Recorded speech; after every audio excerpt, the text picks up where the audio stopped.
What up, good people? Back with today's reflection. In today's reflection, I want to talk about something that we just started at my church in Bible study, a new lesson we just started, and it's the lesson of the Beatitudes. And the Beatitudes means just like the blessed, those who were blessed. And one of the first Beatitudes that Jesus Christ said was, "Blessed are the poor in spirit, for theirs is the kingdom of heaven." And thinking about that, man, is powerful because, you know, in our world, in the worldly view, we don't look at something as poor as being something that we look forward to, right? We look more, you would think that the verse would say, "Blessed are the rich in spirit," not poor in spirit, because when we think about poor, the first thing we think about is people that have less than. And so, but what my pastor was teaching us was, in this instance, it's inverted, right?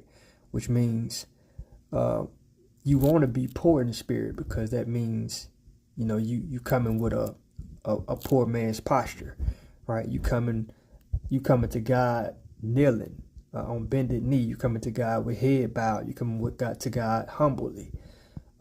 Because if you already rich in spirit, then what? You don't need God. You know, you don't need the Holy Spirit. You don't need Jesus Christ to save you. You don't need salvation. You don't need forgiveness. You're already rich. And I think that's what a lot of us struggle with, is coming with that poor man's posture.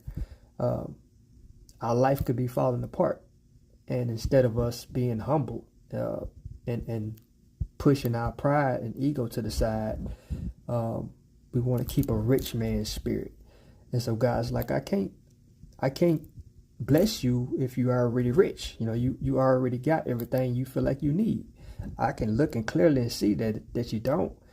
But if you don't feel like you need anything from me, then I'll be much obliged not to impose on your feelings, right? But if you coming to me bended knee, head bowed, you know, at my mercy, at my will, then of course I'm gonna bless you. And so that's what we need to understand, man. We have to have a poor man's spirit, so that we always have that need and that urgency for our Father to bless us. Blessed are the poor in spirit, for theirs is the kingdom of heaven. Peace.